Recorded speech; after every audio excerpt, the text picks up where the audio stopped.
bass players for a long time. Oh. So Well, thank you. I can't remember last time I saw you in person. Was it when I played the festival in Ljubljana? I think it was Maribor. Oh, You, right. you played with the Beast, with the small Beast in Maribor. So Yeah, with you mean you're talking about with Bigmouth? Bigmouth, yeah. That's the small Beast. Like the last one is just like it's the double-headed monster. Yeah. But did you ever go on road with the SuperBigmouth? Not yet, right? Or No, we were gonna play Guimarães. Oh yeah, in Portugal. But obviously that didn't happen. That was going to be happening in November. But look, they're talking, at least in theory, they're postponing it to next year. We'll see if it actually. Oh, okay. Like actually making a tour, or? That seems unlikely. Yeah, right. Yeah. It's just not. I mean, at this point, I don't even. Yeah, I know. I would be so happy if we could just do. Luckily, the gig was set up in a way that it would be feasible to just do that. Oh, okay, super. So, you know, if we can do other gigs around it, that'd be great. But at this point, I'm just waiting to see if we actually can get that rebooked. Yeah. But Ivo, who is the artistic director of that. Ivo Martins, yeah. Ivo Martins, yeah, he's been trying to get me to bring a project there for like 10 years. Oh, wow. And I played Porto with Bigmouth. And then a couple of years later, he started contacting me, and then I came with Matt Wilson's band to Guimarães. And it's just never worked out. Usually Craig can't do it, and he really wants Craig to be part of it. So usually it's Craig's fault. I always blame Craig. But it's a hard band, to get on the road, man. It's hard. Like, I said, look, man, we got a lot of great subs in this band. I mean, because when we played Porto, I think we had Gary Versace super. Yeah. Played piano and keyboards. That was a while ago. That was also 2011 when I saw you in Maribor. Yeah. Later that year, and then and I think we had Andrew Bishop on tenor. Oh yeah, well, okay, super. Yeah. And I've had a lot of great drummers come and sit in, but he really wants the core band, which is I totally understand. But it's had to wait till the time was right. And luckily, I think Craig was supposed to be in Guimarães that year, this year. But, this year. Yeah. But none of that's happening now. No, it's I wanted to go back a little bit. Like, I mean, I found out your two records, Bigmouth and Layup, like years ago. I did a couple of recordings for Fresh Sound as well, and then I stumbled upon these two since I played with Gerald also, and I think Gerald might have told me about the quartet records, and those two have been on my playlist for like a long time. Like I'm a huge Ornette fan, and okay. I think that's for me, those two records, like modern Ornette, like really, with different style. I just first want to ask you, how did you decide to start those groups, the kind of the early quartet, and with those guys especially, because you played with Tony and Gerald like for a really long time, right? Yeah. The quartet, I put together the quartet. I think the first gigs I did were either late '98, early '99. Oh, wow. And I just did it for fun to see if I could put a set of music together. And my wife, who was my girlfriend at the time, said, "Why don't you have your own band?" And I always thought, well, I'm a bass player. She said, "But you write music." And I'd done a lot of cooperative projects with different. I had a couple of different trios that I co-led or provided some music for or did arrangements for, and I'd always written music just on the side for fun, and never really took it all that seriously.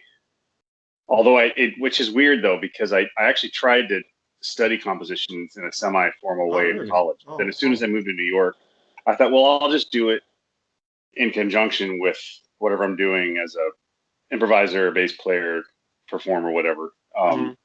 But the idea of just leading a band was, I couldn't really get it in my head that a bass player didn't have to have a band where they would like play the melody on every tune and pick the first solo every time, which is cool when, you know, Ray Brown did it, or, you know, like, it didn't occur to me that, you know, in retrospect, it seems silly because Mingus didn't lead a band like that. Mingus had a band that, you know, he played bass in it, but it was a very collaborative thing. And or Charlie Hayden, or for instance. I mean, I think I was just looking for excuses to not do it. I mean, so I said, okay. And part of my motivation was her, and then also just at the time I was playing with so many different bands and very disparate styles. It was all cool. I was really grateful for the fact that I was working so much, but I would do like a completely different gig every night. You know, one night I'd be playing totally straight ahead with, you know, playing standards at a club like Smalls. Next night I might be playing in the Knitting Factory, doing some original, really eclectic stuff. Next night I might be playing with a Cuban band. Next night I might be playing with a singer-songwriter.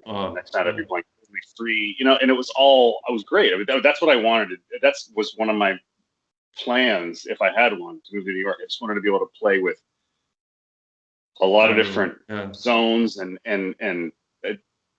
which was not the easiest thing to do in New York at that time, because the music scene was great and it was a lot bigger. There were more clubs, but it was much more segregated. You had the straight ahead guys and the free players, and I should say guys, men and women. And although the straight ahead scene was pretty male dominated at that point. And the free scene, and then the downtown scene was like centered around the Knitting Factory, and it kind of combined a lot of things, but in this, like I said, in this very sort of eclectic way, where it wasn't really about combining and synthesizing musics. It was about like doing like different styles of music, which I wasn't necessarily that interested in doing with my own music. You know, quick change ups and stuff like that, like Zorn was doing, or Rebo was doing with his band at the time called Rootless Cosmopolitans. Oh yeah, exactly. Which I liked that music, but that's not what I was hearing. So I thought, well, I'll just because I was doing all this different stuff, and the only frustration of that was that sometimes I'd play a gig and it would be another year before that band worked again. Yeah, sure. You know, because we were, you know, usually I was playing with people around my peer group who were all kind of in the same boat professionally. So not a lot of people were booking like 2-week tours in Europe, doing a record every year. Some people were. Some people I was playing with were starting to hook up stuff like that. And I was starting to tour and starting to record. This is like mid to late 90s. Nice. After I'd been living in New York for about 5 years. And so I thought, well, I'll put a band together. And it's the fact that it'll be my band won't be the important thing. The fact that it'll be just a band, like a dream band of players that I love, people that I love to be around and love to play with, and it'll be a chance for me to write for them, but most importantly, it'll be just a cool band to play with. It's different from all the other bands. So I thought about who I was playing with the most at that time, and there were just so many great tenor players that I loved to play with. So I thought, well, let me do a 2-tenor band, because I'm not playing in any other 2-tenor bands. I can't really think of very many 2-tenor bands except for a few things here and there, like the Elvin Jones. Not really many. Liebman and Steve Grossman, or one of my favorite 2-tenor records that if there was a model for any of my tunes, in just terms of the way I was thinking music, was this record, Clifford Jordan and John Gilmore, Blowing In from Chicago. Oh yeah, exactly. Yeah. Shit, I haven't heard this for ages. Okay, exactly. That's a record where if you can find it on vinyl, like an original copy, it'll be like ridiculously expensive. Yeah. Everybody I know loves that record, and I'm pretty sure they sold about 5 copies when it came out. But every guy around our age knows that record, though. It's so funny. At the time, I don't think it made a blip on the radar. Yeah, probably. Yeah. It kind of became a cult classic. But I love the sound. I love the way their sounds combine, and how you can hear each one on top of each other. Gilmour has a much kind of softer, woollier sound, and Gilmour and wait, did I say Gilmour? Yeah. John Gilmour has a softer, kind of woollier sound, and Clifford Jordan has that just razor edge, sharp but amazing tone, and that's what you were looking harmony for, writing. Right? It was kind of So Malaby and Bill, who were two tenor players I was working with the most at that time, just the idea of, I just thought, well, let's see how that works. And then Gerald, I had just met. Sorry, were you going to ask something? Yeah, did Bill and Tony already play together before? No, right? Or maybe in some occasions. But I can't remember if they played in my band first or if they played together in Guillermo Klein's band first. Oh yeah, but exactly. I think they were starting to play together in my band and Guillermo Klein's band around the same time. Oh yeah, okay. So and then Gerald, when I first did it, I tried a couple different drummers. Then I met Gerald, and I was like, this is, I mean, he wasn't living in New York, but he made it very clear to me, yeah, anytime you want to play, I can come to New York. I have a car. And I was like, are you sure? So it's kind of a haul. He said no, because he was already planning on making a move at that point. So oh yeah, okay. And I introduced Gerald to, before he even really started doing gigs with my band, or not that I had that many. I recommended him to a bunch of other people, including Joe Morris. Oh yeah, so that's because I talked to Joe about it. This is one of my favorite all-time quartets. This one with you, Gerald, Joe, and Matt. Yeah, and okay, so you kind of got Gerald there. Okay, cool. I mean, I love that group. That group is amazing. Well, it wasn't just me. He had heard about. Well, I talked to him about him, and he's like, Gerald Cleaver. So I think I knew who he is. And I'd been hearing about Gerald I was really intrigued about Gerald because I'd heard about this drummer from Detroit. Yeah. I think I first heard about him from Susie Ibarra. And I heard it's someone, or another mutual friend of his, Alex Harding, who's a great saxophone player, right? Yeah. Plays mostly Barry from baritone, Detroit also. And he said, he plays with Charles Gale and Kevin Mahogany. I got to hear this guy. And so, we did a session with another Michigander, Ben Walter, at his apartment with Bill, and that was the first time I played with him.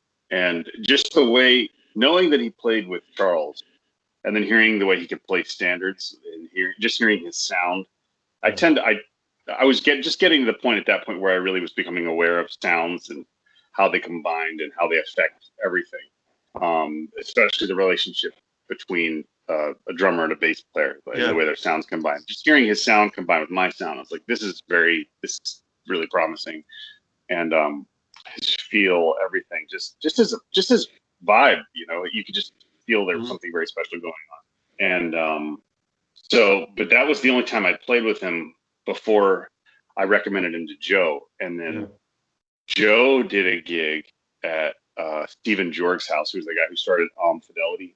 It was his label. The label. He had this really cool apartment. It was like the top floor of a really big brownstone on 9th Street in Park Slope.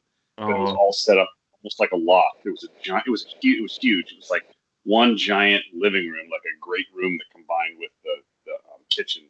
And then I think he had some bedrooms, but they were off to the side. And the jazz critic Steve Dollar lived in the back, and I think Stephen Jorg lived like in the living room area. Wow. And so they were roommates. And so he was producing concerts at his apartment. And Gerald had put out the first record with Jerome Dupree that we did.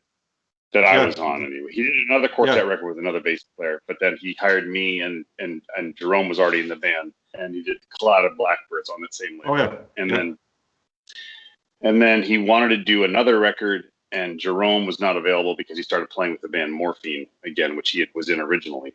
Mm-hmm. And so he asked me for a recommendation. I recommended Gerald, and Gerald was supposed to come in to play this concert with us, and then do a couple other gigs, and then record the next one, which was under a groove that was going to be on another label called Omnicom. And Gerald's flight got delayed because of weather, and he was like, I don't think he was texting. I don't think anybody had cell phones, but he kept on. He basically was we're just waiting to see if he was going to make the gig. And he showed up like a half hour after the game was supposed to start. And Joe and Matt and I got together, and he showed us a couple of these sketches that we'd never played before. And hey, it was kind of a meaningless rehearsal without having drums there. And I said, it's going to be fine. Don't worry. And I had no idea if it was going to be fine, or not. I didn't know what was going to happen, because in the context of Joe's music, I didn't know what Gerald was going to do. I'd never really heard him playing anything like that. And he showed up like about a half hour. The whole place was completely packed, sold out. There was like standing room only, like people sitting on the floor, that kind of vibe. Awesome. And I don't know if did you ever get a chance to meet the Stones, Irving Stone and Stephanie Stone, when they were in New York? No. They were like this older couple that had been around on the scene since the 50s or 60s. They lived out in Sheepshead Bay, and they were like old pensioners, and they came to every concert.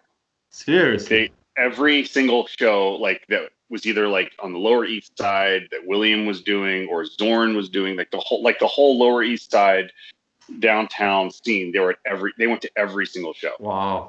At this point they were in their 70s or 80s, kind of hobbling around, and they produced the Ornette Coleman Town Hall concert that got recorded as an album. They produced that concert, really, and a bunch of other things. And they were but they were fans. They weren't like rich benefactors.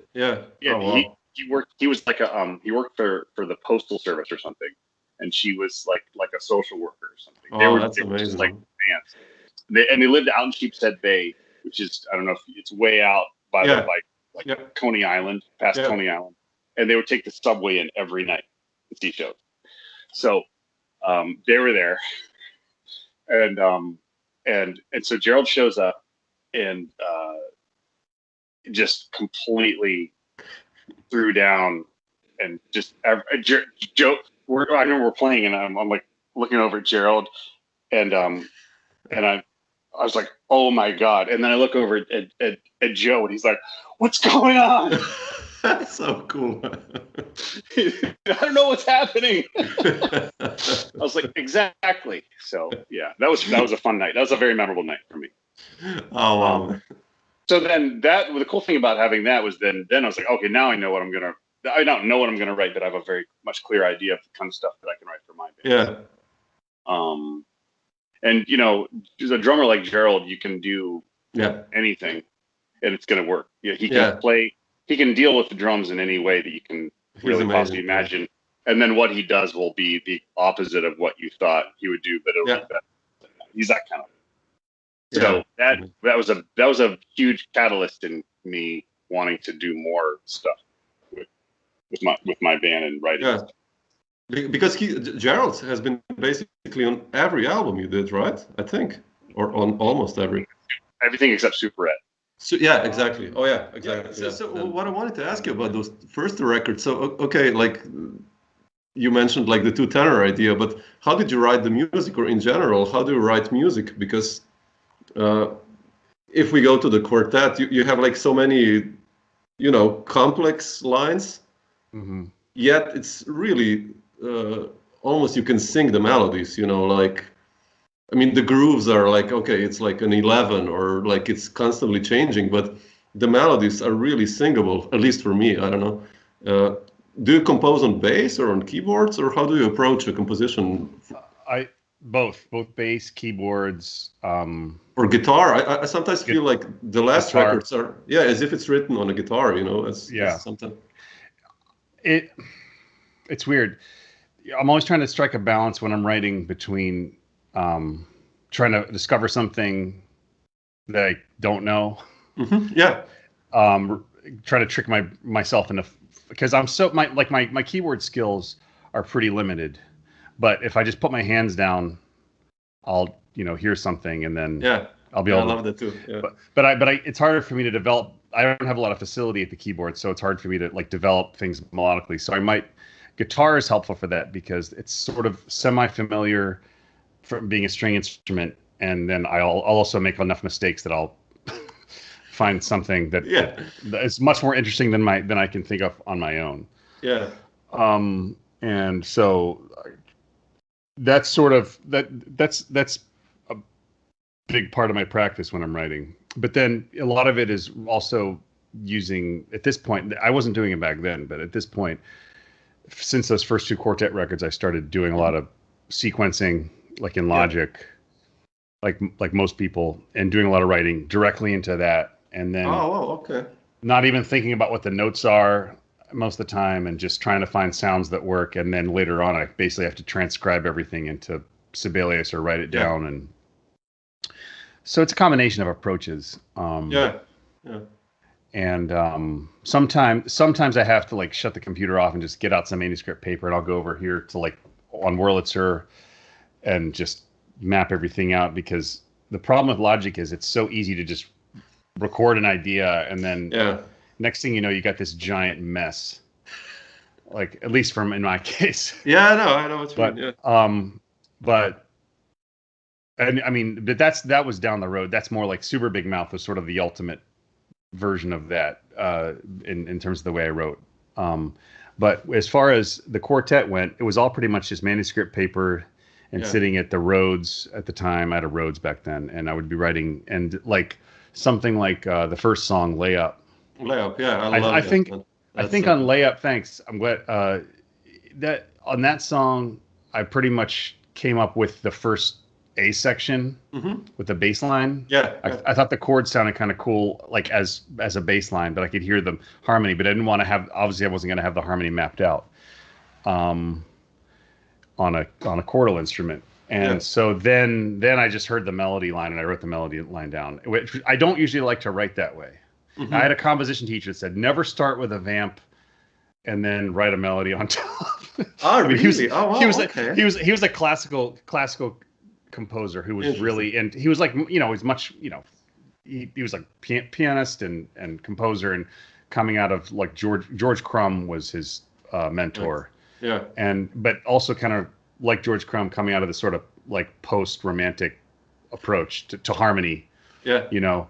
And so the idea of just having something static was not.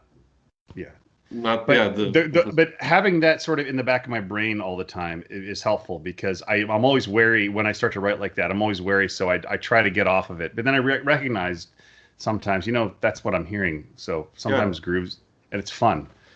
I know, but it's sometimes like that. I transcribed one composition, but I think it's on Deluxe, like platform, right? It's called. I did it years ago, and somehow I always got it wrong. I knew there was like this 7/8 figure, and then there's like this 10 and 11, but it's still, everything sounds so natural for me. It's like, then in the end it sounds almost like a 4. It's like, what the fuck is happening? I was like, so really cool to hear you how you do these things, because it's complex, but it sounds so easy when you listen to the music. I think.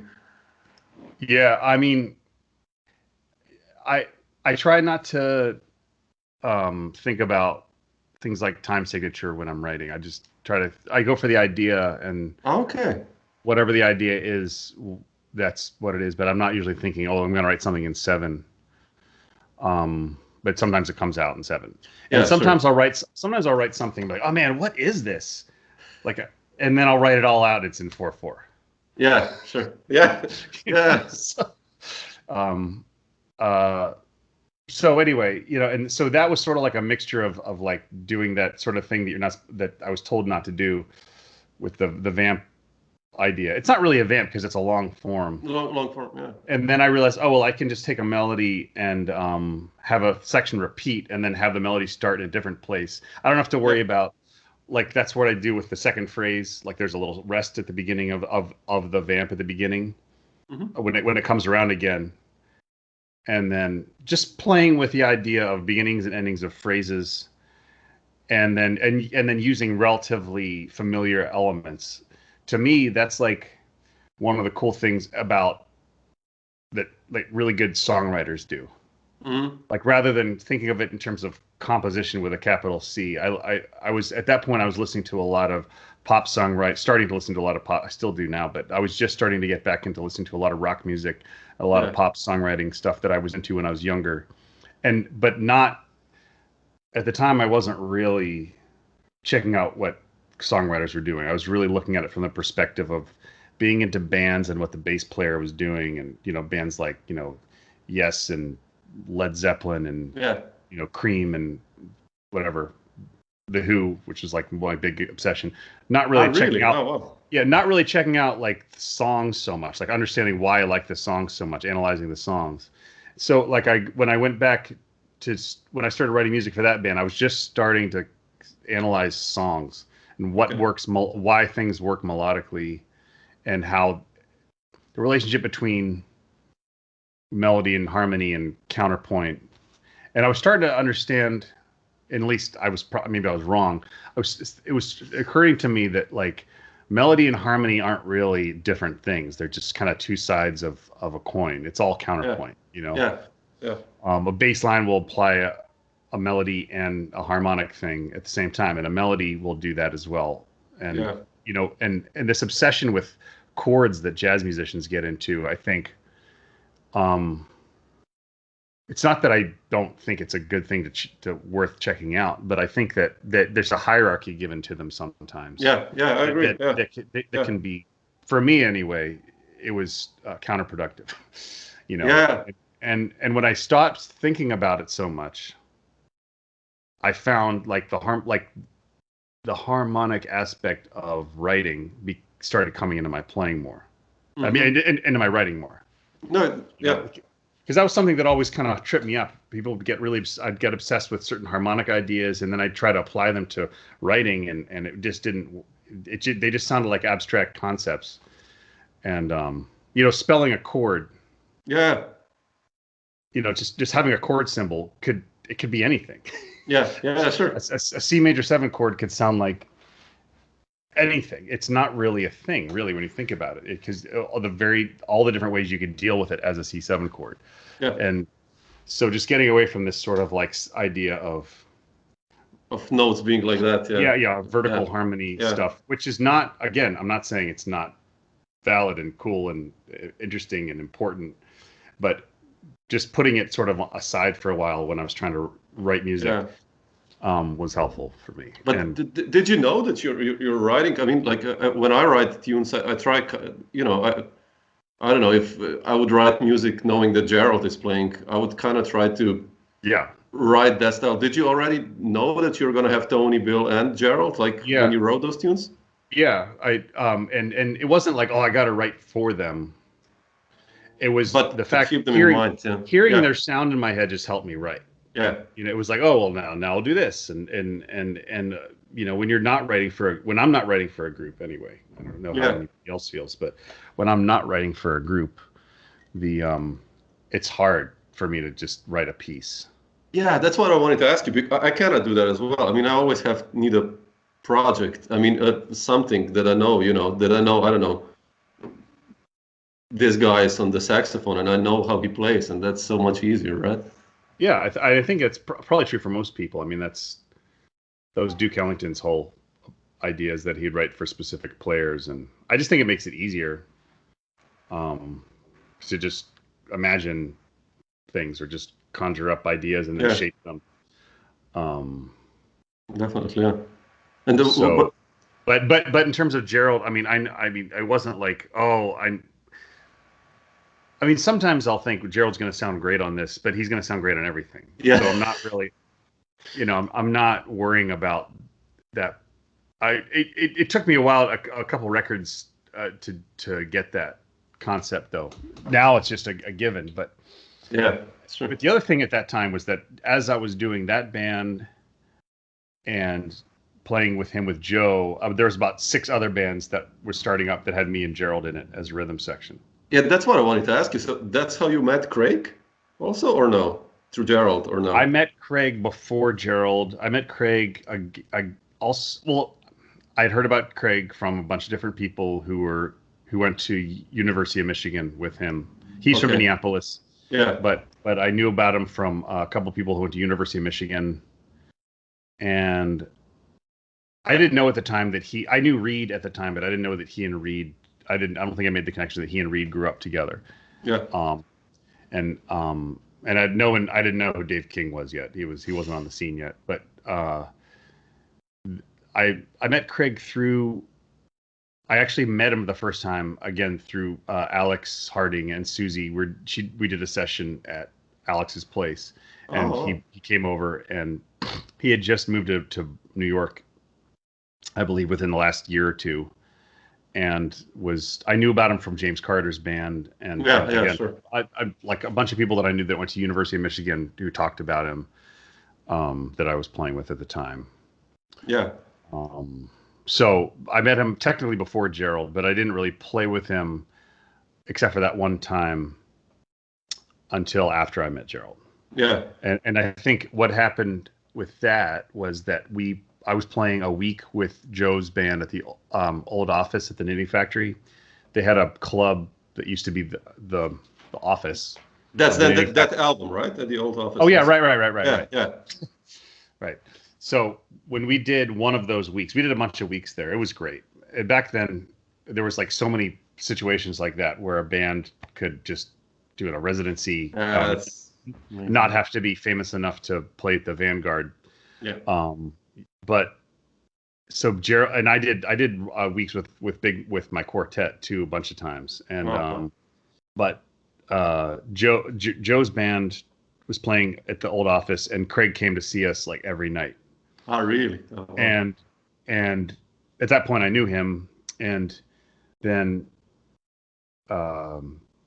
Matt Shipp was doing his own imprint of this label, Thirsty Ear. Oh yeah, exactly. Yeah. And right, so he approached Craig about doing a record with me and Gerald as the rhythm section. Oh, nice.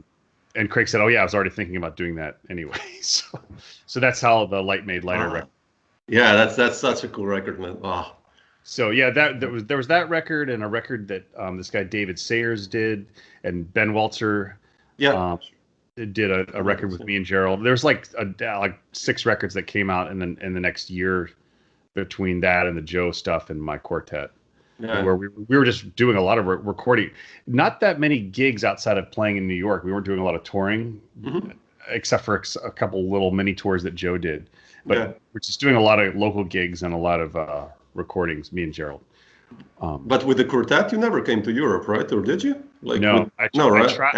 I tried to at the time, but I never was able to pull it off. Yeah. There was a festival that I played 2 years in a row in Lisbon called Jazz in Agosto. Oh yeah, I know that. And I played there with Joe and also with Rob Brown the following year. And I thought this would be really great if I could bring the quartet and Craig's trio could play and Joe's band could play again. But at that point he was like, "Nah, I'm gonna book some Chicago guys now." He'd moved on. Yeah. So I had to wait a while on that front. It was easier to book later because Gerald and Tony and Craig had become bigger names, and it was an easier sell. Why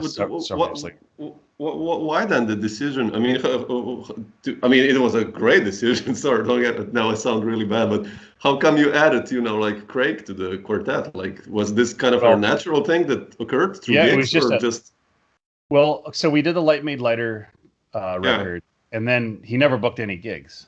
Mm-hmm. And there was one gig that he booked in Italy, and he called me, and I had another tour that I was unavailable for it. So I think he ended up doing it with Drew Gress on bass. And I was just, and it was another one of those like frustrating. It was sort of like when I put the quartet together in the first place. It was, well, if I'm, the only way I'm going to get to play with Craig is if I put him in my band. So that's so cool. And also, I just thought, this is just this. I just wanted to see what would happen, and he's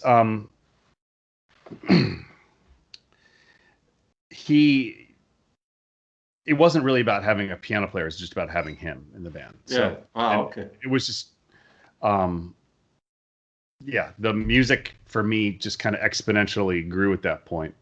Yeah. Within the context of the writing, and I got new ideas, and it was a while though before I did the first 2 quartet records, and then there was a change up on the tenor, one of the tenor chairs. Yeah. With Cheek coming in. Chris. Yeah. And then, but by that time, Craig was already doing gigs with the band, and it became the CHRIS Lightcap Quintet for a while, and then I thought, well, I'll just start calling it Bigmouth. Yeah. Which is confusing because that's the name of a quartet record. So exactly, yeah. And then people say, oh, some people think when you're saying Bigmouth, they don't know if you're talking about the band or the record. The record. Yeah. And so, anyway. But okay, what made you then do this crazy decision again musically? Wow, man, the SuperBigmouth, like, how come this idea? Then I mean, I love the tunes. Like I listened to this, but I wrote this 0.5, man. That's cool. Jesus. That's my go-to track in that record too. Oh, and, those guitars, man, and then like everything comes in. It's just like wow. Well, okay. So that track, I took a while to mix it, and it's mixed a little differently from some of the other tracks because there was a certain particular sound I was going for with that arrangement. But to understand why I did SuperBigmouth, you have to know that I did Superette. So that's kind of like sure. That's that. So Superette came. I just had I was starting to play a lot more electric bass. Yeah. And which was something that I did not do almost at all for the first 7 or 8 years that I was living in New York. I started on violin. Well, actually, I technically started on piano. Then started playing violin when I was 9. Oh, wow. And I kept violin going until I was 17. But in the meantime, I started playing electric bass when I was 14. Pretty much just playing in rock bands at first. Well, who were your heroes, man? Like in the beginning? Oh, well, John Entwistle. The Who. Okay, yeah. Cool. The Who was my band, so it didn't really? like it didn't matter who the bass player was. I was gonna like if my favorite band was the Rolling Stones, then my favorite bass player would have been Bill Wyman. But because my favorite band was the Who, my first bass obsession was gonna be John Entwistle. I didn't know. I didn't realize at the time how special and iconoclastic his playing was. Yeah, definitely. Yeah. I thought every bass player sort of played more or less like that, and then I realized that literally nobody plays like him. So you learned those lines and everything, and yes, best. I mean, certain tracks you could learn, and other things. To me, still to this day, I still don't understand how I could possibly learn how to play some of those things. Yeah. Not that I would want to, but but I think it has everything to do with the fact that Keith Moon was the drummer. Like, definitely, such a bizarre combination, and wonderfully bizarre combination. The two most orthodox rhythm section players ever. Definitely. Yeah. And it's pretty much just like a classic case of neither one of them never being told they couldn't do that. That's true, actually. Yeah. I Keith think Moon, definitely. Yeah. Yeah, Keith Moon's like he's almost like an accidental jazz drummer. Yeah, he's like Ginger Baker and John Bonham on acid or something like. But like Ginger Baker and John Bonham, like they both know how to play drums, more or less traditional. Like Ginger Baker was just like super skilled, and like he knew all that jazz stuff. Yeah, sure. I don't really think that, aside from maybe listening to like a Gene Krupa record here and there when he was growing up, Keith Moon ever. Yeah. He never had the patience to sit down and learn any of that stuff. Probably true. He clearly had like advanced ADHD. He played in a surf band when the Who discovered him. Oh, really? I didn't know that. Yeah, so he was probably just copying surf drummers and stuff, but just improvising the whole time. Yeah. Wow. So anyway, John Entwistle was my guy, and then I got into other like rock bass players, not just like the really busy ones like Chris Squire, who I also loved, and those bands, but I also loved Bill Wyman, and Jack Bruce, and who was kind of like a nice. He was a really technically creative Jack Bruce, bass player, but he also had like much more of a pocket than someone like Entwistle. What about what? Sorry. What about those R&B guys, like James Jamerson and who played with Wilson Pickett? What's this guy? Wilson Pickett. Tommy Cogbill. Yes, those guys. I mean, those. That's now you're getting into my obsessions now. Like that happened much later. Well, I when I was, back then you got all your information from magazines and books and stuff, and so James Jamerson had just died a couple years before I started playing bass. He died in '83, and it wasn't until after he died that people started talking about him in with any kind of regularity. I mean, I think he got interviewed here and there. People knew who he was, but so I discovered early on that he was someone I should check out, and I loved Motown music anyway, just from hearing it on the radio. So I started buying, Jackson 5 records and Temptations albums and playing along with those. I also loved Sly and the Family Stone. Oh yeah, that's so cool. Like Sly and the Family Stone is that's like a band that everybody who was into 60s music knew about, So for me, like having watched the Woodstock movie over and over again, I loved Sly and the Family Stone because they came on right before Jimi Hendrix in the movie, and of course I was obsessed with Jimi Hendrix like everybody else. So Larry Graham became one of my favorites. Oh yeah, he's amazing. I mean he's one of the essential bass players that every electric bass player has to check out. Even if you're not going to get into slapping, which I was a total slapper in high school. Oh, so like Louis Johnson and all those guys? But really? But it was. It's cringeworthy to just think about me like 10th grade talent show, in front of my high school, taking an extended slap solo in E. Yeah, man, come on. I did all that. I mean, it's any bass player who grew up in the 80s or who pretends they didn't do that is lying. And anyone who's trying to be serious, like but so that.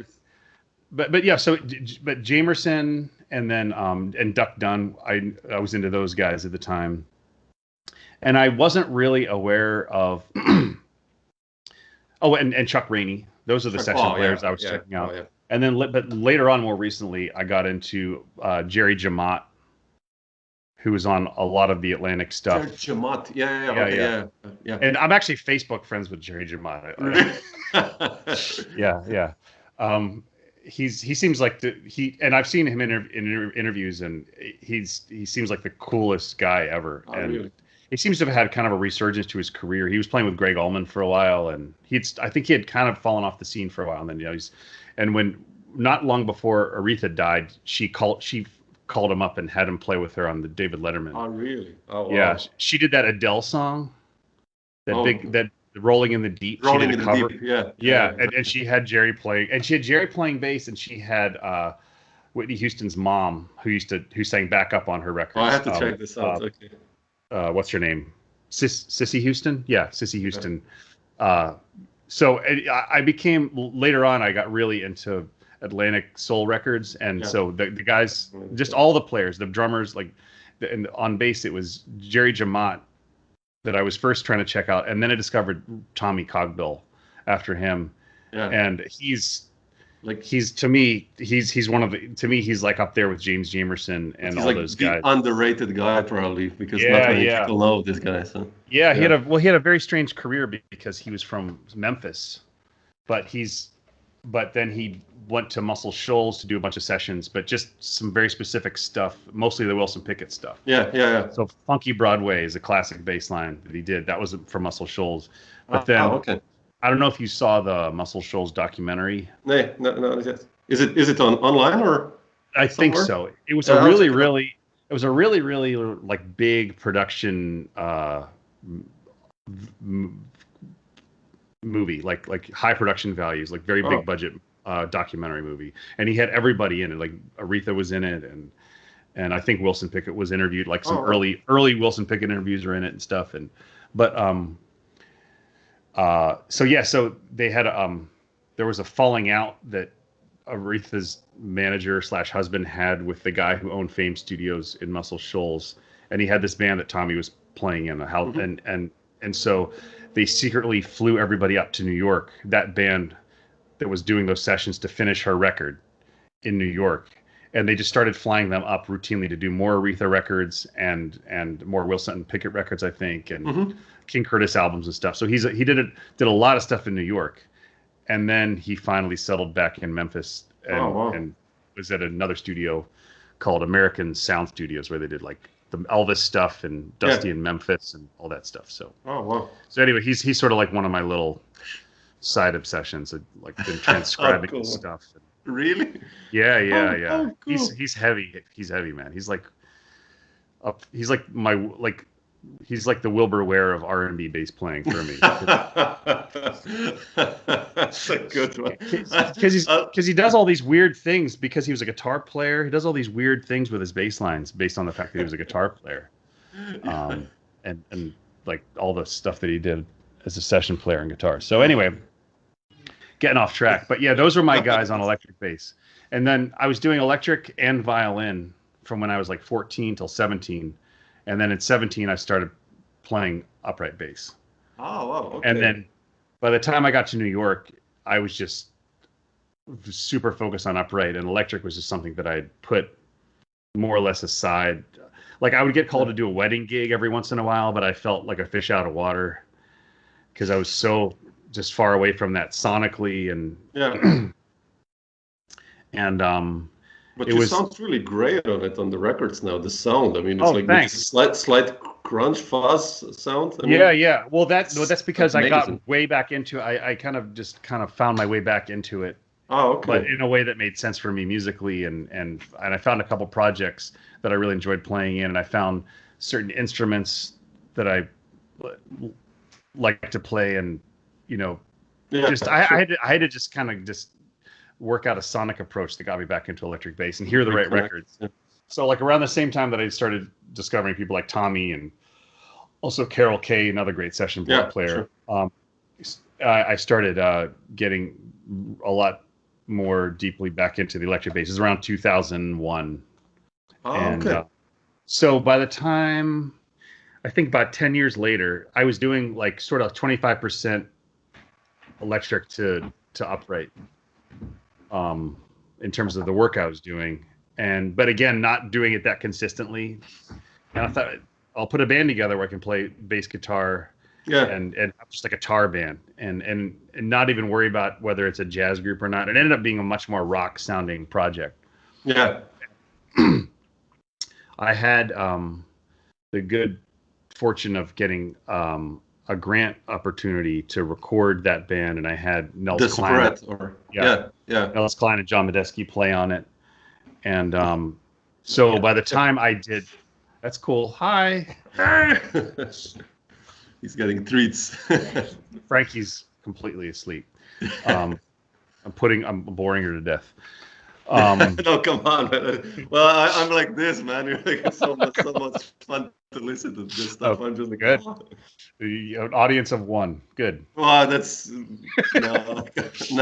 But so by the time I did the SuperBigmouth record, I'd already done the whole Superette project. Yeah. But I was writing the music for SuperBigmouth while the Superette project, when I got the chance to record it. Most of the music was already written. Mm-hmm. But then when I knew Nels and John were going to be on it, I wrote a bunch of new things for them to play on, specifically for them. But did you know Nels from before, for instance, or John?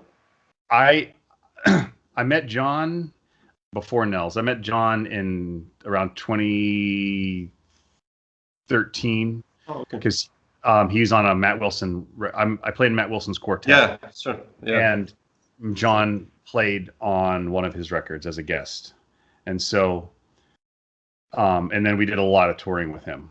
Oh, with John. Uh-huh. Oh, really? I didn't know that. That was obviously amazing, and yeah, we hit it off, and so, but we didn't. He was just playing piano, but I knew about his organ playing, of course. Yeah. And so that was that's how I met John, and then Nels I met I think in 2015. Okay. But I again knew about him for a while. I think we had actually briefly met sometime in the early 2000s, but he didn't remember. Yeah. But I was on the road with another project called Plymouth that Joe Morris plays in with Mary Halverson. Oh yeah. I have to check that out. I've heard about it. Yeah, but Gerald again, and Jamie Saft. Oh. Wow, Jamie and Joe put it together. It's really kind of their project. Oh, okay. I have to check it out. Yeah. Jamie recorded it at his studio, and it's all improvised, really kind of crazy. Yeah. Experimental avant noise, Yeah. I love it. I love that band. So we did a tour, and I met Nels on that tour. And then right after the tour, Mary did a solo concert at Roulette, and she was going to play one of my pieces. So I went to it. I mean, it would have gone anyway. But she recorded she recorded Platform. Ah, really? Is it on record somewhere? Yeah, she did a record called Melt Frame. Yeah. Oh, okay. I think I have. I think I have all of her records almost. Oh, I'll check it out. Okay. Wasn't aware of it. Well. So she was there. So I went to see it, and Nels was sitting next to me. And we were just like, hey, I just seen him because we went out to we had the night off, and he came out to dinner, and we were like talking the whole night about the band Guided by Voices. For some reason, they were this like rock band from I think Dayton, Ohio. Oh, okay. And so we remember we started talking about them again, and then she played that thing, and then I was like, okay, see you later, and then like 2 weeks after that. Clarinetist Ben Goldberg called me. He said, I'm doing a gig at the Downtown Music Gallery, and Nels is on. I was like, why does Nels keep coming back in? Like, it was like just like it just kept on coming up. So it was like fate, I guess. So I did this show with Nels, and he hit it off, and he said, I have a couple gigs coming up at the Stone. I have 3 nights at the Stone. I need a bass player for different projects. You want to play on all of them? I was like, okay. I was like, wait, when is it? So like it turned out it was like the last week of August where nothing's happening. Cool. So and before that even happened, that was like a year away, like 9 months away. And so before that even happened, I thought, well, why don't I put Nels on the Superette record? Because he would be perfect for the band. It's perfect, yeah. And But then before that even happened, like a bunch of other things randomly happened where we were on the same things. Like something else with Medeski happened actually. Yeah. Okay. Wow. Like it was just like the stars were aligning for us to all play together in some ways. Me and John and Mel. Yeah. So they worked out, and so we did the Superette record. But during that whole time, I was writing the music for the SuperBigmouth thing. So but it just once I put the Superette band together in my brain, like this had this idea. I immediately thought, well, then down the road maybe I'll do Superette plus Bigmouth. Ah, okay. And as a joke, I was like, yeah, and I'll call it Super Bigmouth. That'd be dumb. And then it just kind of became the name for the band, like a placeholder. Is there our next step, man? I mean, a next step after that? Yeah. I don't know, like super duper. I don't know. I don't know. Super layup Bigmouth or something with 4 drummers and 2 electric bass players or something.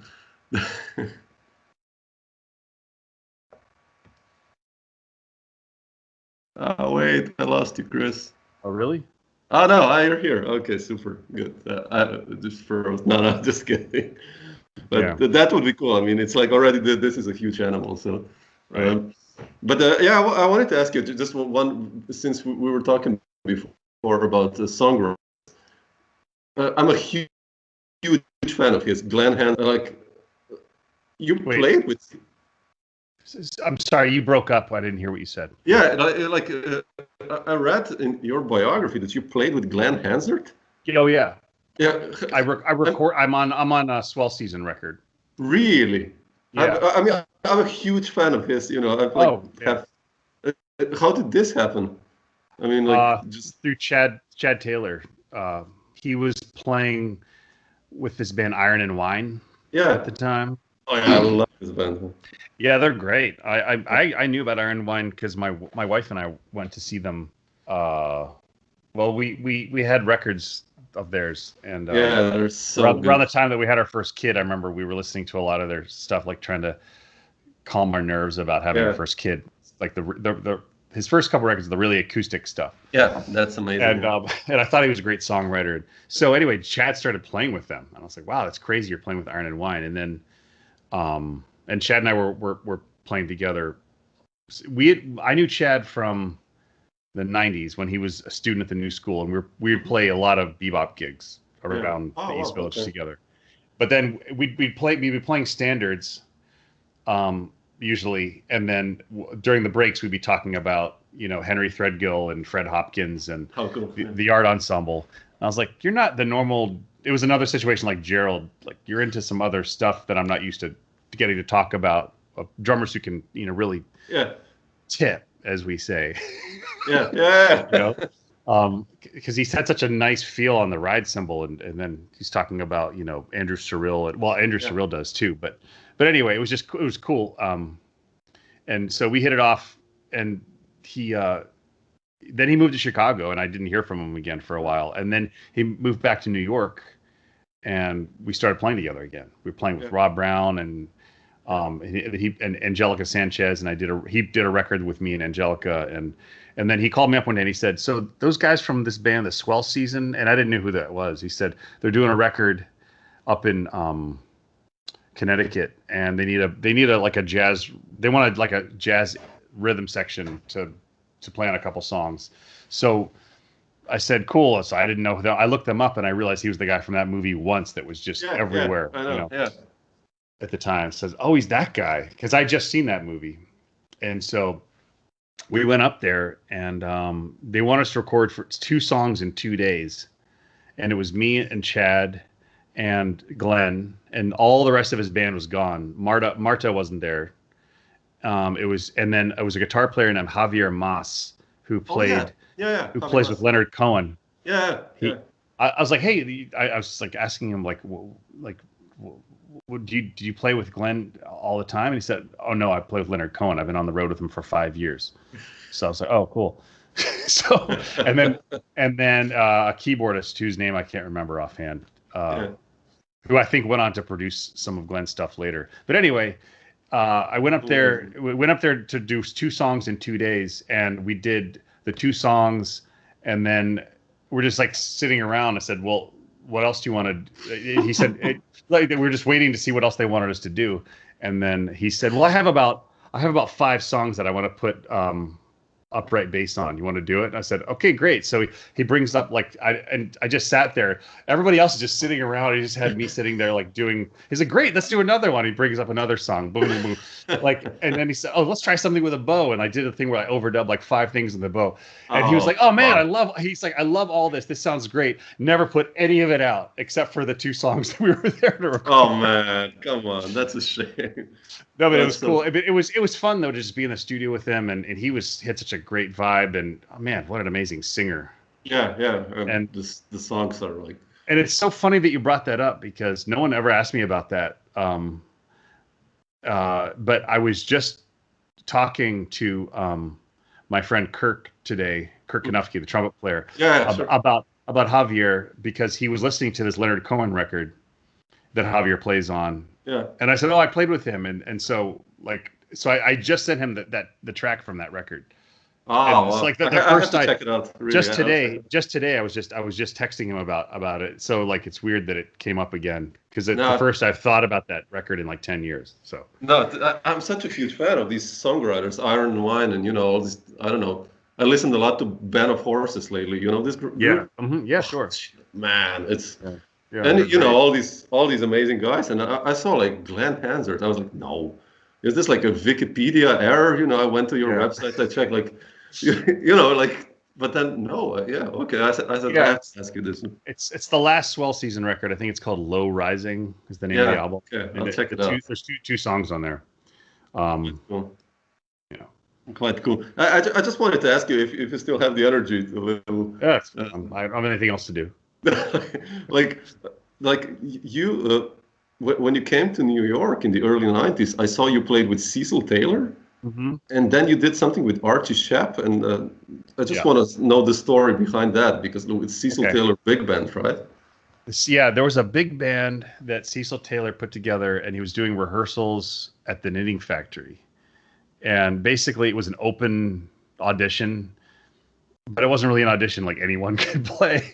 Yeah. Okay. So it wasn't like I made the cut or anything like that. It was just anyone could play who wanted to show up. But the cool thing was I was a huge fan of Cecil's music. Yeah. And I got to really learn his system for how he writes his music down. And he would dictate parts to us from memory. And he would be like, okay, now the saxophones play F sharp up to E, down to D, up to A flat, down to C, up to B, up to C, down to B, like just off the top of his head. And then he would sing, and it goes, oh, da, da, da, da, da, da, like he would sing the phrasing for each thing. He would actually, wow. And he was like the whole kind of unit structures approach. Yeah. Of how he layers melodies on top of each other. Yeah. And then he'd give parts to, the saxophone section, and he had the whole thing mapped out in his brain. So he's really a genius, man. Oh, yeah. Okay. And because to me that was the thing about Cecil that the first time I heard him play, where I went to college in Western Massachusetts, where there wasn't a whole lot of jazz, and so anytime there was a jazz concert even remotely close to where I was, I would try to go to it. Yeah. And I was just starting to learn about his music and music of Ornette Coleman. Not that they're really related that closely, but I was just starting to branch out of like the most sort of canonical jazz, like Miles and Monk. Yeah, like all the really the stuff that everybody knows about, and so he was doing a concert in Pittsfield, Massachusetts, which is about 20 minutes south of where I was going to school in Williamstown. And I went to it, and it was a trio with William and a drummer, an Italian drummer, whose name I can't remember, who I later found out was his boyfriend at the time, Cecil's boyfriend at the time, and a dancer, a Japanese dancer. And I wasn't ready for Cecil's music. I'm not sure. I don't think it was the best concert to have seen as my first Cecil concert, because it was so loud, and that drummer played like a Chinese cymbal as if it was a ride cymbal pretty much the whole time. So it was just sort of exhausting to listen to. Yeah. And that was the first time I heard William play. And so a couple of years later, Williams is about 20 minutes south of Bennington, Vermont, and Milford was there. I ran into a guy in the music building who said, "Milford Graves, have you ever heard of Milford Graves?" I said, "No."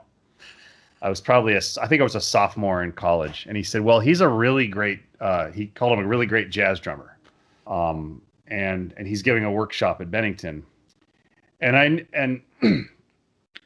I saw there was a poster up in our music building, and it was Milford, Charles Gale, David S. Ware, and William Parker. Wow. Giving a workshop. Wow. And I said, I got to go see this. Something tells me I got to go check this out. And I remember William from the Cecil concert, and I knew about William just from reading Coda magazine, like just jazz magazines. Yeah. And so I went up to this workshop, and that was the first time I really got to hear William up close with Milford. Oh, and Charles blast, Gale, right? and David Swear was playing alto. Wow, really? I guess because Charles was going to be playing tenor, he didn't want to have two tenor players. So yeah, they did a workshop at Bennington with about 50 or 60 students, and the trumpet player and I went up, and I can't remember if this is before, like late the next year, he and I decided to audit Bill Dixon's class, who was also teaching at Bennington at the time. Oh, really? So that was, I mean, that was really amazing to get to be around people like that, especially in the middle of nowhere. Yeah. And it made me feel really stupid for not having taken advantage of trying to take advantage of that sooner, because I didn't realize how heavy. I mean, I'd never heard of Milford. I didn't know that he was up there. I'd done a gig with another guy who taught at Bennington, this guy named Arthur Brooks, who was another sort of like one of Bill's disciples, I think. Oh. I did a straight ahead jazz gig with him for a wedding, but I didn't really know about the scene that was happening up there. So that kind of opened up that world to me. And then I went back and started checking out more of Cecil's music. Mm-hmm. And the record that really had the biggest impact on me at the time was his solo record, Silent Tongues. Mm-hmm. Oh yeah, live for the Moscow Jazz Festival. Yeah. And so then flash forward to doing that workshop with him, and then I went to see him. Right after I got the Silent Tongues record, I saw him do a solo concert at Lincoln Center. Oh wow! At Alice Tully Hall, and it was just completely mesmerizing. So it was really interesting to go from that trio thing where I was like, I don't think I understand this, and I didn't, to going from that to a solo concert where I was just it's completely mind blown the whole time. Just, this is one of the greatest things I've ever heard. And all the things that people associate with Cecil's playing, like as you know, like it's just, they're caricatures of it. When you actually sit down and listen to it, you hear how deeply melodic and tonal his music is. And you hear all the connections to, 19th century classical music and 20th century classical music and very romantic. Yeah. Like heavy like Rachmaninoff influence and but also, Messiaen and Stravinsky, and so and on top of course, like Horace Silver and Monk, everything, Duke Ellington, the blues, almost everything. Yeah, everything. So but just what comes out is so much bigger than all of that. It's him, and so when I started doing these rehearsals with the big band and then eventually some gigs, it was just like almost like I was playing inside his piano from that solo concert, playing those parts and hearing all those moving parts and the way he composed. And obviously there was a lot of cacophony and dissonance and stuff, but the takeaway for me was the deeply melodic parts and how orchestral it was, and that was really amazing. And there was one and sometimes he wouldn't show up to the concerts. Yeah, but there was one concert where I was set up right next to him on stage. Oh wow. And he was just going the whole time, and that was worth all, because there were some grueling rehearsals, man. I mean, like 5-6 hours. Wow. And just and horn players all like just blowing their guts out, and crazy people, like the craziest, most dysfunctional people you could imagine, like arguing with each other, and Cecil would just kind of sit back and enjoy, like watch it, and just he got some sadistic pleasure out of it for sure. Is any of this recorded? I don't know. You know what? If there's a guy, I think he's Slovenian, named Alex, I think is his name. No, he might be Armenian. Sorry. Okay. Anyway, there's a guy from Eastern Europe who somewhere in one of the, actually he's from one of the former Balkan, one of the Balkan countries that are that Baltic states, maybe who has a lot of the stuff that he would show up and record. So I bet he has it. Oh wow. Or Cecil's manager at the time, this guy Volleybor, might know where it is. Oh, wow. He also managed Braxton. Ah. But yeah, so that was cool. That was cool. And then the Archie Shepp thing you asked about. Yeah. So I was doing 3 weeks at a club in Paris. I was doing a week where I was backing up different horn players. Oh. I did 1 week with Ravi Coltrane, 1 week with Mark Turner, and 1 week with Terrell Stafford. Oh, really? Wow. Cool. At a club that doesn't exist anymore in Paris, like right in the center of town in the Saint-Germain area, called La Villa. Oh yeah, don't know. Yeah. It's long gone. It's been gone for a long time. But it was a thing where like I knew the guy who booked the club, and he knew that I knew all these He knew that I knew Ravi and Mark. Yeah. I never played with Terrell before, but he said, I'll have you come here. Usually they hire a local bass player, but they said, I'll have you come here. I also played with his son, who was a guitar player at the time, and another drummer who was living in Paris, in New York at the time, who went back and forth to Paris a lot. And it kind of gave us a chance to play gigs together. And then I played the club for 3 weeks. And so while I was there, I met through another friend of mine, another drummer who I was going to then go on to Israel and play a month in Israel with. Oh, wow. A guy, Igal Foni, who lives in New York now. Oh, yeah. So, yeah, Igal. So Igal was living in Paris at the time, and he found out that I was going to be in Paris, and he said, I'm going to book a tour of Israel for you and me and Michael Attias. Mm-hmm. Oh, wow. And Rayut and he were just getting together at the time, the trombonist, who's his wife. Yeah. So we did a quartet with that band, plus a guy named Harold Rubin, who was a clarinetist from South Africa who was living in Israel. He was an expatriate from South Africa. He got arrested. He was an artist. This amazing person. He got arrested for blasphemy because he painted a black Jesus, and they excommunicated him from South Africa, and that's why he was living in Israel.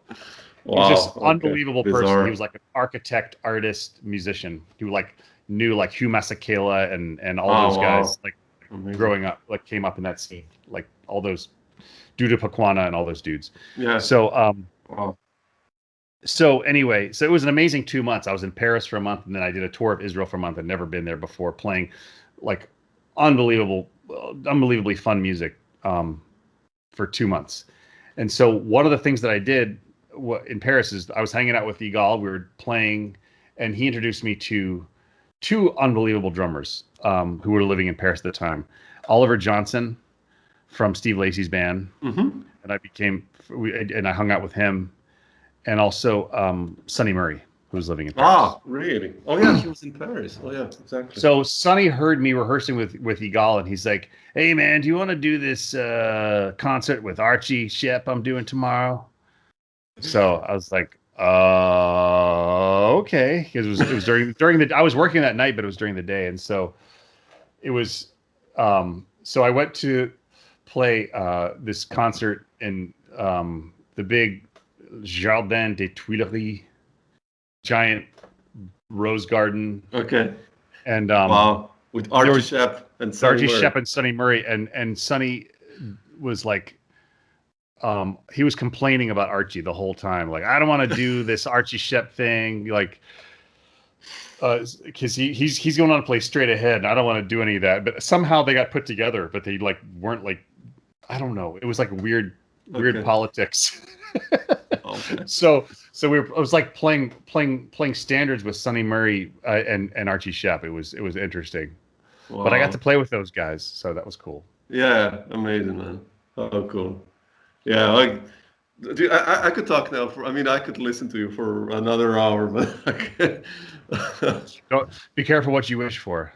No, it's just I had some other points written here at Blackwell and some other stuff, and it's just, I don't know, it's so much fun to listen to these stories. All these guys are Blackwell I met when I was a junior in college. I took a semester at Wesleyan University where he was teaching. Yeah There was an exchange program between Williams College and Wesleyan where you could go back. You could take taking a junior semester somewhere else. So I went there for a semester, and I got to study with him and play with him a little bit. Oh. Played a couple games. How was that? Incredible, right? A gift. Yeah. It was just a gift. And he was the first person I played with where I noticed he's trying to make me sound better. He's not worrying about how he sounds. His job is to make everybody else sound good, and he made me sound 10 times better than I was. You know. That's cool. And it wasn't just that his time was so great. Obviously it was. It wasn't just that he was some master drummer. It was just that his sound was like welcoming my sound, and it just it gave me so much clarity in the way that I was playing. I could just like be in the music and not think about things. But it was such amazing timing because I was just starting to get into Ornette's music, and I had just gotten that record, the Avant-Garde, the Don Cherry record, the Avant-Garde. Yeah. With it's really a Coltrane record, but it's under both of their names. The Avant-Garde? The Avant-Garde, yeah. It came out after. Let's check it out. It came out after Coltrane died, but it was recorded in 1960, right around the time of Giant Steps. It's a really interesting record to check out. Oh, I don't know this one.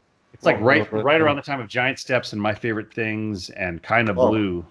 With like Don Cherry on trumpet. Don Cherry and Ed Blackwell and Charlie's on half the record and Percy Heath's on the other half. Really? Oh, wow. It's a beautiful record, and it was on Atlantic, and they shelved it at the time, and then it got put out in the late '60s, early '70s. Cool. They do some Ornette tunes, they do some Don Cherry tunes, and they do Memphis Swing, and that was the first time I heard Blackwell play, and so I was really getting into that record and like some of the early Ornette Atlantic stuff that he played on, and I went from that to getting to hear him play every week. And he didn't really talk that much. He had a class that he didn't really say anything. He let his TA run the class, and at this point he was very ill. Yeah, he had total kidney failure for like 15 years. He was on dialysis for 15 years. And he would just kind of sit in the corner and kind of zone out a little bit. And then the TA, who became one of my best friends, this guy Dave, who played piano and transcribed arrangements for the class to play and stuff. He'd say, "Hey, Blackwell, could you kind of give us a sense of?" He'd always find a way to ask him to play at the end of every class, like diplomatically. He's like, and he would just kind of hobble over to the drums and sit down. And the first time he did it, I was like, what's going to happen? Like, this guy, he's so frail. And he picked up the sticks, and it's just immediately he would just click in to this mode. It's like unbelievable, like perfect mastery of every fiber of his being. Amazing. Like nothing, not a wasted movement. You know, you could barely see his arms moving. Yeah, and just so much depth and power and sound just exploding out of the drums. The first time he played, there was this tune, Latin Genetics, this Ornette tune that Dave had a tape of him playing it with Ornette. It was the last time he ever played with Ornette from the 1980s, from this concert in Atlanta. No one's ever heard it. It's on YouTube. If you ever get a chance, go check it out. Check it out. Yeah, definitely. Yeah. It's somewhere on YouTube. It's from a fest. They did a 3-day tribute to Blackwell. They had Older New Dreams play. It's from like 1987. Yeah, check it out before they take it down, because I'll write it down.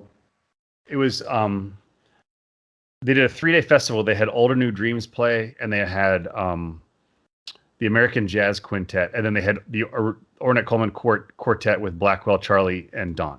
Oh, wow. And it was the last time Blackwell ever played with Ornette. And the first 2 nights got put out as albums. And they're good records, but when you hear the Ornette thing, it'll blow your mind. And it's almost, Dave and I were theorizing that he was saving his energy for the last night to play with Ornette, because they do this version of Lonely Woman. Yeah. That is one of the most emotionally captivating.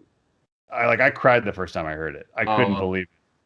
I have goosebumps. You're talking about it. And he was already really sick at that point. This was like 87. and he's playing with so much intensity, so much power. It's incredible. Okay. And they also do a really amazing version of Turnaround. Yeah, check it out. If I'll find the link and send it to you. Please, yeah. Yeah. And so anyway, they do this tune Latin Genetics on there. It starts off with like a samba feel, and then they go into time.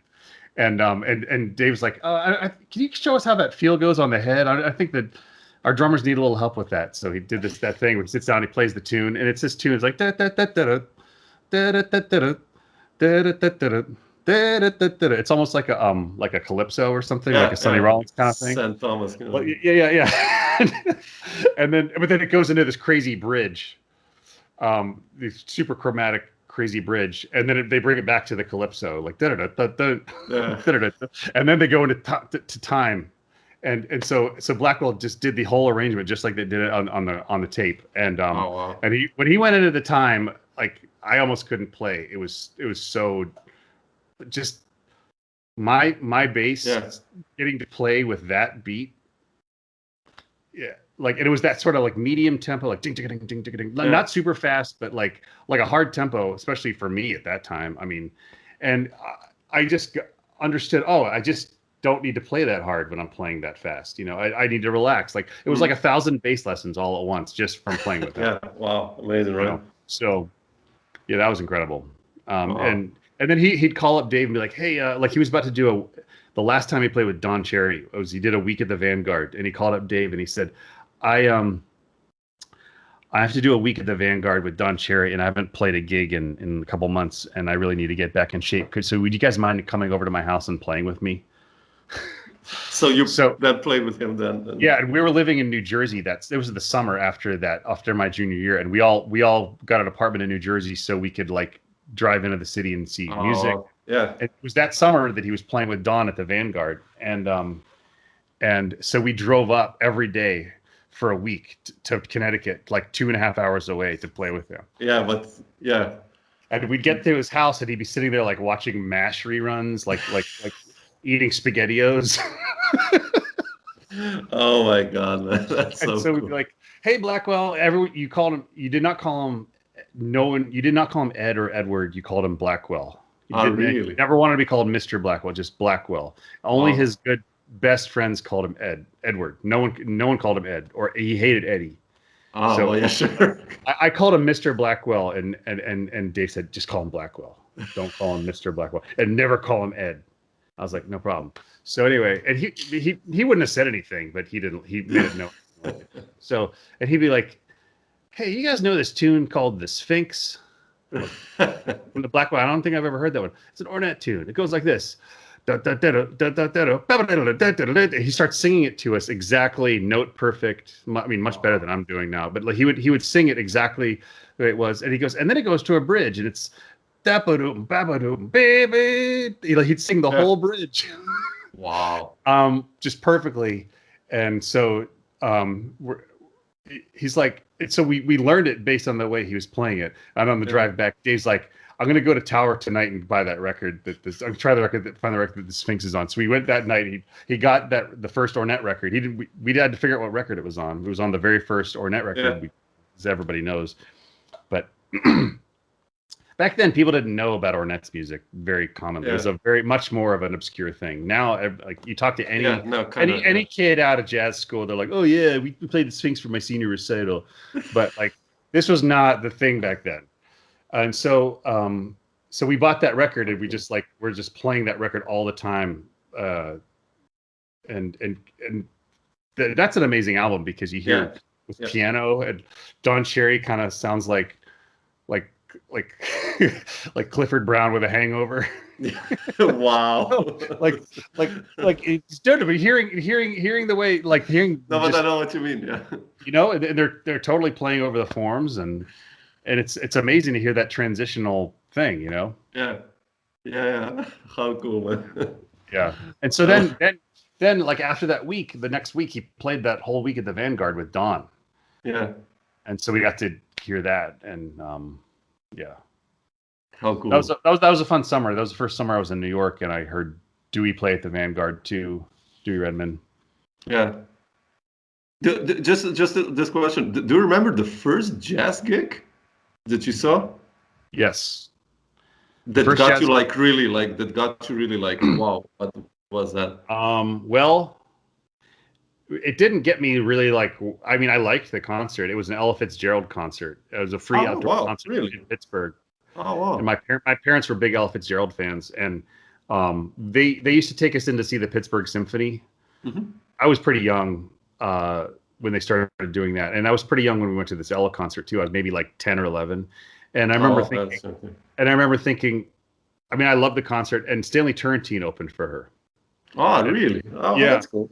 And so I remember thinking how cool it was that, you know, people would get up and like start dancing if they liked the music. And but I wasn't thinking, oh yeah, this is what I want to do with my life or anything. And I was just starting to play violin. I was playing classical music, but I wasn't really that into classical music. And I just remember also thinking just how much more fun it was than going to a classical music concert at the time for me. Yeah. Like, I didn't realize how lucky I was that they were taking me to see the Pittsburgh Symphony. I mean, like I was seeing, you know, people like Lauren Mazel and Andre Previn conduct, and Lynn Harrell, Itzhak Perlman. You know, it was just amazing. So I got into classical music on my own, but later after I got into jazz. Yeah, funny. I'm the same. Yeah. Yeah, I think a lot of people are like that. Yeah. Like rock got me to jazz, and then jazz got me to classical. Yeah. But that was the first concert I went to. The first one that I went to where I got really excited. Well, there were so few because I grew up in a town that was an hour from Pittsburgh, and Pittsburgh had a lot of jazz happening in it, but I didn't know about it, and I didn't, you know, start. It wasn't the kind of thing I would have gone in. None of my friends were into jazz, so I was just starting to get into it. But I went to see Wynton Marsalis play, and Stanley Jordan opened for him, and I really liked Stanley Jordan at the time. He played solo. That Magic Touch record? Or... Yeah, exactly. Oh, wow, that's amazing. Alan Rigby. Jesus, totally. I was really into that, and I saw that, and I saw it, and I loved, but that was the first time I heard a really great upright player, and Bob Hurst was playing with. And so every time I see Bob Hurst, I tell him, that's cool. I can't believe I saw you play when I was 16. I really loved that concert. He's very nice about it. And then do you know what? And then I got really, you know, there was a couple of things that I saw. There was that, and then the day after I got my own bass, my mom and I went in to see the Ray Brown Trio, and we also Ron. And then the very next day, we saw Ron Carter duo with Jim Hall. Oh yeah, that was special. That was amazing, right? Yeah, and then also later that year, or no, maybe the following summer, that Parallel Realities tour that Jack DeJohnette with Matheny and Dave Holland and Herbie and that was the first time I heard Dave Holland, yeah. And I became obsessed with Dave Holland. Really? Oh, wow. Yeah. That was like summer before my sophomore year. That was the first time I heard him play, and I went out and I bought. I heard that band twice that summer, and I went out and I bought that Extensions record. Yeah, but even the previous stuff is even better. The quintet with Steve. Yeah, which I wasn't hip enough to know about that. Yeah.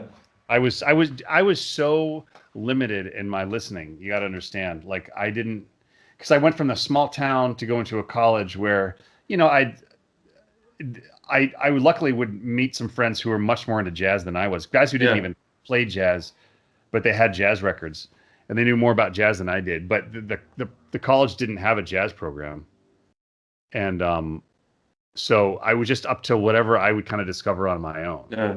So I didn't have the benefit of going to a place where people knew about Dave Holland records or ECM or anything like that. But I can imagine that blew your mind, yeah, when you saw that. I mean, I could totally see that, yeah. But so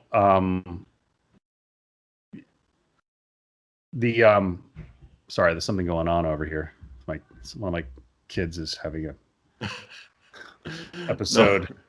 Anyway, but then going to Wesleyan though was really pivotal for me, because then that was the first time I was meeting some peers that were both much more into knew much more about the music than I did, and were just as that was honestly the first time I met peers that were as serious as I was trying to be about it. Yeah. At Williams, there were some serious musicians, but not that many people were that serious about playing jazz. It was more of like a sort of like mini classical conservatory where I got to study with a great bass teacher, got some great composition teachers, but I was mostly doing stuff on my own. And this is the first time I got to like be in a place, aside from a couple rock bands that I formed with some friends, which were fun and experimental all through college. And, you know, writing projects for people and stuff here and there. This is like, basically was me and a drummer and a guitar player and this piano player, Dave. And basically we played every day. Oh, and then we lived and became like best friends, and we lived together the following summer and played every day that summer. And so that was pivotal. And so they were turning me on to stuff like, you know, Jerry Allen and Ralph Peterson and David Murray records, and then stuff that came out of that, like Henry Threadgill. And that was really pivotal. And those were also the people that were studying with Blackwell with me. So, and that kind of was kind of much more formative than anything I'd done up to that point. And going to concerts together, you know, very specific things like, you know, like I said,